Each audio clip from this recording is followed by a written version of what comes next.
안녕하세요. 2살 된 딸아이를 키우고 있는 주부입니다. 너무 속상하고 하나는 요즘 마땅히 털어놓을 곳도 풀 곳도 없어서 여기를 찾아왔어요. 시어머니는 저더러 윗사람답지 못하다며 무조건 이해하라 하시는데 이러다간 제가 제명에 못 죽을 것 같네요.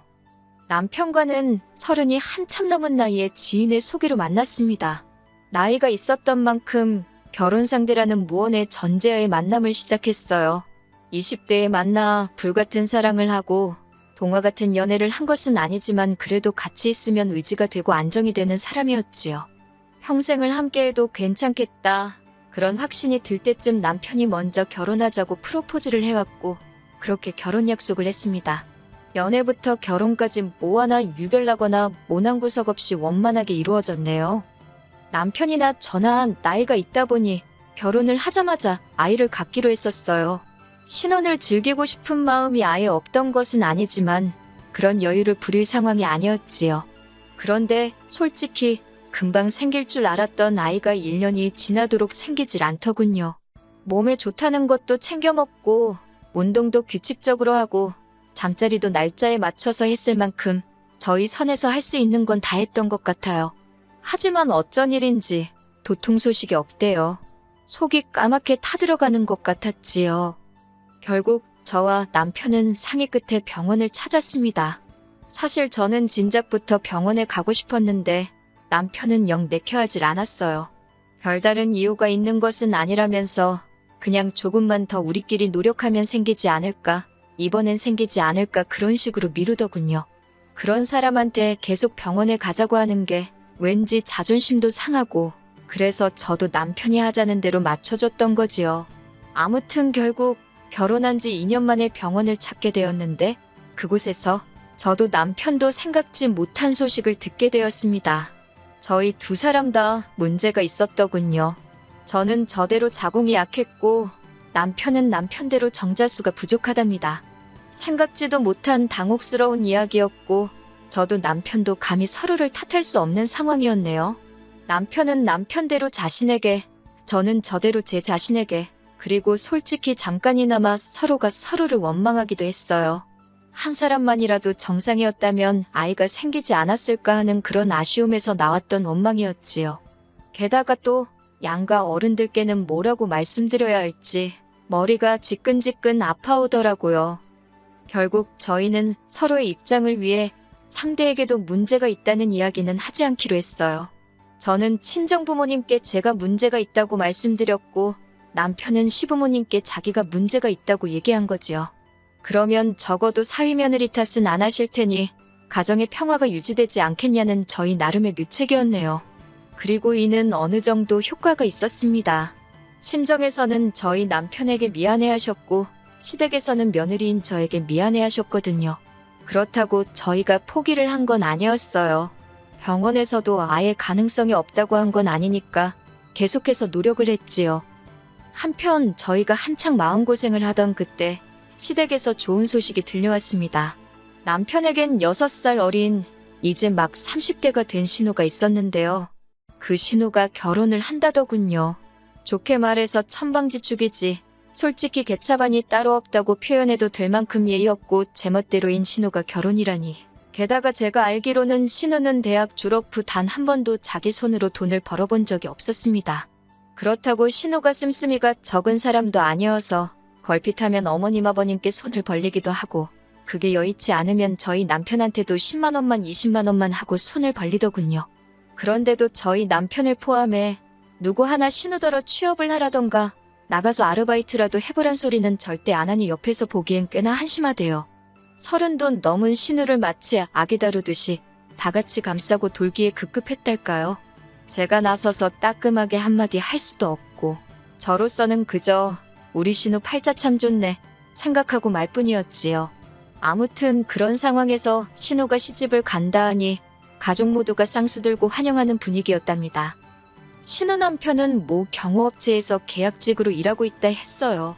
아버님은 그런 신우 남편의 직업이 안정적이지 않다고 탐탁치 않아 했지만 솔직히 신우도 별 볼 일 없는 상황에서 아버님이 뭘 얼마나 기대하시는 건지 잘 모르겠더라고요. 그리고 신우 하는 꼴을 보아하니 애시당초 어머님 아버님의 의견은 중요하지 않은 듯 했습니다. 결혼식에 들어가는 비용도 신우는 어머님 아버님께 거의 통보식으로 얼마를 해달라 그렇게 알려왔더군요. 저희는 1원도 도움받지 않았습니다. 어머님 아버님이 대놓고 못해준다 하신 건 아니었지만 흘러가는 모양새가 해달라고 하면 안 되는 분위기였어요. 해주실 생각도 없어 보였고 뭐 솔직히 어머님 아버님이 재산이 얼마고 그걸로 2자식 다 결혼을 시키시던지 아니면 2자식 중 하나만 시키시던지 그건 제가 관여할 바는 아니었지요. 신경 쓰지 않고 있었고요. 그런데 어머님 아버님께서 정말 신우 말대로 7천만 원이란 큰 돈을 해주셨다는 걸 알게 되었을 땐 저도 남편도 사람인지라 서운하긴 하대요. 그리고 한번 서운한 마음이 들기 시작해서인지 신우나 어머님 아버님으로 인해 마음 상하는 날이 잦아지대요. 신우가 시집을 가고 얼마 지나지 않았을 때였습니다. 신우가 임신을 했다고 소식을 알려왔어요. 그 소식 자체에 서운함을 느낀 건 절대로 아닙니다. 축하하는 마음과 동시에 씁쓸한 마음이 들긴 했지만 한편으론 그동안 어머님 아버님 볼낯이 없었는데 괜히 한시름 덜은 것처럼 마음이 놓였거든요. 그래서 신우에게 뭐 먹고 싶은 거라도 있으면 사 먹으려고 돈을 좀 챙겨주려고 했어요. 참고로 저희 결혼할 때 신우가 한다는 말이 자기가 윗사람도 아니고 아랫사람인데 돈이 어디 있냐면서 단 1원도 축의금이랍시고 내놓지 않더라고요. 뿐만 아니라 저희가 집들이를 할 때도 휴지 하나 사오기는커녕 저희 집에 들어온 선물들 중 자기 마음에 드는 걸 골라서는 자기한테 주면 안 되냐고 우기는 식이었지요. 그럼에도 불구하고 그 모양인 신우가 결혼할 때 저희는 축의금으로 300만 원 줬습니다. 남편이 자기가 오빠이고 맞이이니 그 정도는 하고 싶다고 고집을 피웠거든요. 뿐만 아니라 집들이 한다고 하도 오라고 해서 남편하고 갔더니 색깔 변한 사과 몇 조각에 믹스커피 한 잔을 내주대요. 그리고 남편은 또 새 집에 필요한 거 사라고 돈으로 100만 원 줬고요. 그런데 이번엔 임신까지 거의 1년 동안 신우네로 거진 500만 원도 넘게 들어가게 생겼더군요. 그런데 신우는 제가 물어보기도 전에 한다는 소리가 자기 임신한 기념으로 명품 브랜드 손목시계를 사달랍니다. 차라리 돈으로 달라 했으면 그렇게 황당하진 않았을 텐데 저는 신우한테 미안하다. 하지만 지난해부터 지금 우리도 목돈이 많이 나갔다. 그래서 비싼 선물은 못 해준다고 솔직히 말했습니다. 경제적으로 부담스럽다고요. 그러면서 그러지 말고 앞으로 뭐 먹고 싶을 때 있으면 연락을 하라 했어요. 그러면 남편이랑 제가 사주겠다고요. 그랬더니 신우가 한다는 말이 임신을 안 해봤으니 임신한 여자 마음을 알겠냐입니다. 저는 평생 이해 못할 거래요. 그 말이 제 귀에는 저는 평생 애를 못 가질 거라는 저주처럼 들리더군요. 화가 나기도 전에 서러운 마음에 눈물이 났습니다. 어찌나 눈물이 나던지 신우한테 말이 너무 심한 거 아니냐 고작 그 한마디 쏘아붙이는 것밖에 못했어요. 그리고 이튿날 어머님이 전화를 걸어오셨어요. 이때만 하더라도 저는 신우가 자기가 말이 심했다거나 그런 말을 어머님을 통해서 전하려고 할 줄 알았습니다. 아니, 적어도 어머님이 대신 사과라도 하실 줄 알았어요. 하지만 이게 웬걸 어머님의 첫마디는 임신한 것도 얼마나 힘든데 왜 사람을 서럽게 하냐입니다. 그거 시계 하나 사주면 어디가 덧나냐면서 먹고 살만하면서 왜 그렇게 야박하게 굴었냐 하시는데 정말 어이없고 속상하더라고요. 그러면서 누구 엄마 아니랄까봐 신우랑 똑같이 하시는 말씀이 임신을 겪어보질 못했으니 이해가 안 되겠지 그러시는 거예요. 어머님까지 말씀을 그렇게 하시니 솔직히 그때부턴 서운한 것보다 허탈하더군요. 잘할 필요가 없다 그런 생각도 들고 그래도 그 사건 이후로 저는 적어도 시조카에게 잘해주려고 노력했어요. 신우가 신우 남편과 외출을 한다고 시조카 좀 봐달라고 하면 군소리 없이 봐줬고 시조카는 너무 어려서 기억을 못할 뻔했지만 옷이며 신발이며 많이 사줬지요. 신우는 얄미웠지만 시조카를 보고 있으면 그냥 아기라서 그런지 작은 행동 하나하나 심지어 울음소리까지 너무 귀엽고 사랑스러웠거든요. 그렇게 3년이란 시간이 흘렀습니다. 그리고 그 사이에 저희 부부는 솔직히 많이 지쳤지요. 저는 그 사이 시험관 시술까지 시작했는데 시험관도 쉬운 일은 아니었어요. 처음 며칠 동안은 제 배에 제 손으로 주사를 놓는데 그게 그렇게 서럽더라고요. 그리고 남편도 보다 못하겠던지 1년만 해보고 안 되면 애 없이 살자대요. 애 없이 잘 사는 부부도 많다고요. 그런데 저희의 간절한 바람이 하늘에 닿았던 걸까요? 믿을 수 없는 기적 같은 일이 벌어졌지요. 그건 바로 저희 임신이었습니다. 솔직히 임신 테스터기에서 빨간 두 줄을 본 순간 저는 기뻐하기도 전에 내가 헛걸봤나, 지금 이 테스터기가 불량인가, 그런 생각부터 들대요. 그 정도로 믿을 수가 없었거든요. 그리고는 아침이 밝아오기가 무섭게 병원으로 향했지요. 병원으로 가는 차 안에서 남편과 저는 정말 말 한마디도 쉽게 나누지 못했을 정도로 긴장한 상태였습니다. 그리고 마침내 의사로부터 임신을 확인받은 순간 남편과 정말 병원에서 창피할 만큼 엉엉 울었네요.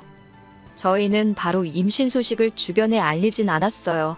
물론 마음 같아선 당장이라도 동네방네 떠들고 다니고 싶었지만 임신을 하기 위해 노력하던 긴 세월 동안 얼마나 많은 기대와 실망을 반복해 느꼈는지 모릅니다. 그래서 그 감정을 또다시 느끼게 되진 않을지 너무 두려웠거든요. 하지만 이번엔 아무런 일도 없었습니다. 무탈하게 시간이 흘렀고 저는 조금 불러온 배를 보이며 양쪽 부모님들께 제 임신 소식을 알렸습니다. 친정부모님은 그동안 당신들이 죄인 같은 심정이었다며 거의 오열을 하셨고 시부모님께서도 정말 기뻐하셨지요. 제가 임신을 확인한 이후로 저희 부부는 합의하에 가계재정 상황을 정비해 나가기 시작했습니다.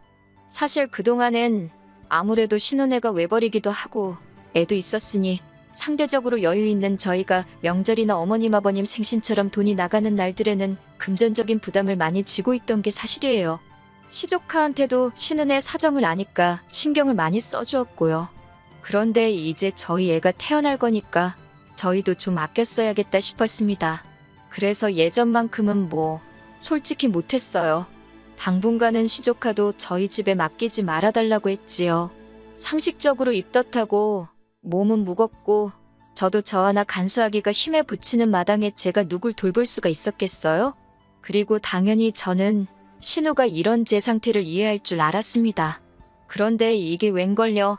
신우가 시부모님더러 저희 부부가 특히 제가 변했다고 그러더래요. 이제 시조카도 안 봐준다고 그러고 시조카 선물도 안 해주고 그러면서 그 전에 보여준 건 다 가식이었던 모양이라고 서운하다고 그랬다나요? 정작 제가 임신했다 하니까 말이라도 축하한다 소리도 없었으면서 어쩜 저렇게 뻔뻔할까 싶대요. 그뿐만이 아니었습니다. 소름 끼치게도 신우가 신우 남편하고 하는 소리를 우연히 들었는데 저희 부부가 애를 못 가지면 저희 재산이 자기 딸한테 올 거라고 그렇게 기대를 하고 있었나 봐요. 그런데 이제 어쩌면 좋냐고 그걸 걱정하고 있더라니까요. 자기도 한 가족으로서 오빠인 저희 남편이랑 제가 얼마나 임신을 하고 싶어 했는지 그걸로 얼마나 속상해했는지 뻔히 알면서 속으론 저희가 애를 못 갖길 바라고 있던 거잖아요. 배신감에 치가 떨리대요. 비록 살갑고 친한 사이는 아니었어도 적어도 저희를 향해 그런 나쁜 생각을 하고 있을 줄은 몰랐으니까요. 그 이후로 정말 신혼애한테는 정이란 정은 다 떨어져서 마음 같아선 상종도 안 하고 싶었지만 어머님 아버님 입장도 있고 해서 어쩔 수 없이 얼굴만 마주하고 지냈습니다.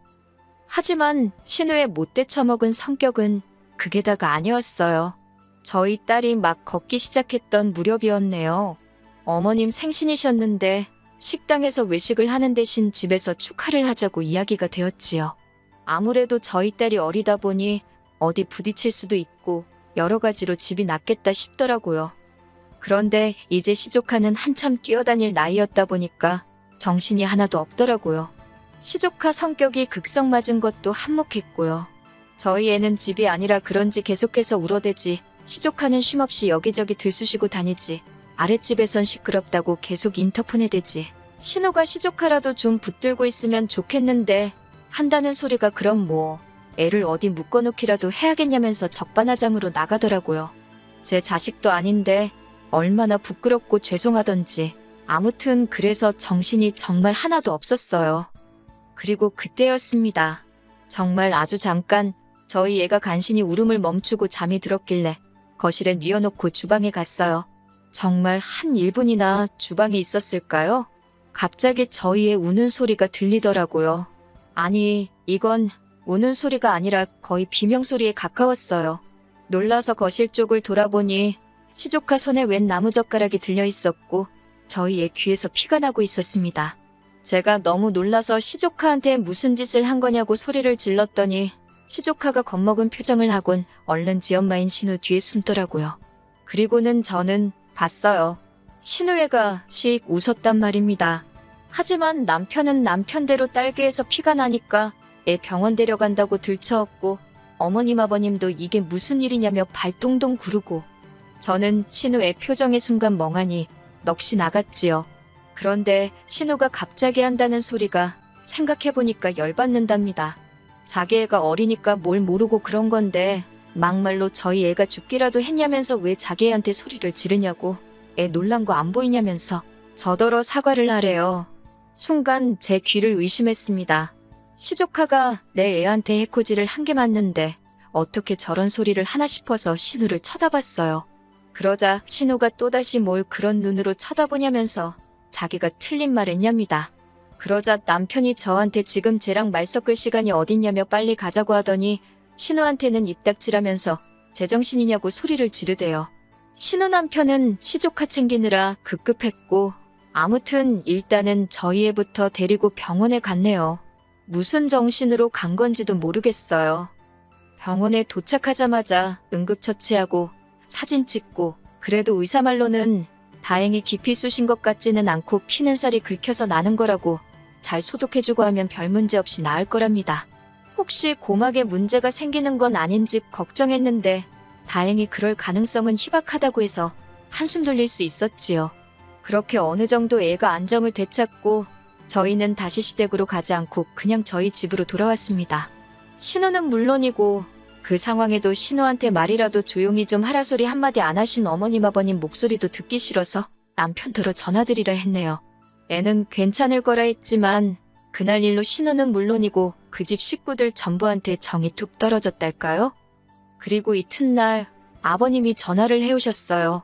제가 안 받고 남편이 받았는데 듣기에는 남편이 상황 설명을 하면서 신우 때문에 짜증난다고 하는 것 같더라고요. 이후로 정확히 남편하고 아버님 사이에 어떤 대화가 오갔는진 모르겠습니다. 하지만 아버님이 시키신 건지 얼마 지나지 않아 이번엔 신우한테 전화가 걸려오대요. 그런데 뭐가 그렇게 억울하고 분한지 대뜸 고래고래 소리를 지르는 겁니다. 자기 애가 몇 살인지 아냐? 애가 아기가 있어서 그랬겠냐? 실수 좀 했다고 애한테 소리를 지르면 되냐? 네 애만 소중하냐? 아주 사람 속을 뒤집어 놓더라고요. 결국 듣다 못한 제가 나이도 어린 게 아주 귀여울라도 유분수지 한 번만 더 그따위로 짓거리면 쫓아가서 머리털을 다 잡아 뜯어 놓을 줄 알라 했어요. 그리고 시조카 데리고 어디 가서 검사라도 받아보라고 소름 끼친다고 해버렸지요. 그랬더니 신우도 어쩌고저쩌고 떠드는데 그냥 먼저 전화를 끊어버렸습니다. 저는 남편더러 어머님 아버님이 어쩔 수 없지만 네 동생하고 시조카는 다신 안 보고 살고 싶다 했어요. 볼 때마다 우리 딸 피 흘리는 귀가 생각날 것 같아서 싫다고요. 남편도 대번에 이해한다면서 그러라 하대요. 자기도 신우 때문에 열받고 분통 터진다면서 그리고 여기서 끝났으면 제가 이렇게 글까지 쓰지는 않았을 거예요. 그런데 몇 시간 지나지 않아 이번엔 어머님까지 전화를 걸어왔습니다. 먼저 저희 애는 어떤지 물으시면서 아버님께 듣기는 하셨다며 그래도 어쨌든 낫는 거 아니냐 다행이다 하시대요. 그러더니 하시는 말씀이 그쯤 했으면 됐다고 이제 적당히 넘어가랍니다.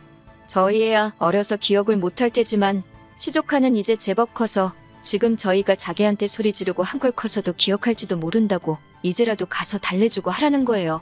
그러면서 시조카가 어려서 장난이 심했던 건데 고작 그런 일로 어른들 사이가 틀어져서야 되겠냐고 저희더러 윗사람답게 너그러이 품어주라나요.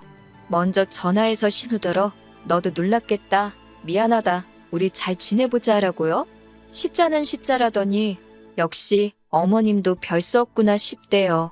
저는 어머님께도 그런 소리 하실 거면 연락하지 마시라 했습니다. 어머님도 어머님 딸인 신우가 귀하듯이 저도 제 자식이 제일 귀하다고 막말로 이번엔 귀만 찌르고 말았지만 다음엔 어딜 어떻게 해코지를 할 줄 아냐고 무서워서 상종도 하기 싫다고요. 그리고 이후로 몇 달의 시간이 흘렀습니다.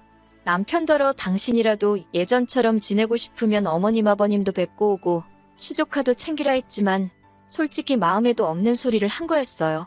만약 남편이 눈치 없이 그래 알겠어 했으면 진짜 화가 났을 텐데 다행히 남편이 그런 눈치는 있어서 자기도 싫다며 어머님 아버님도 뵈러 가지 않았고 시조카도 챙기지 않대요.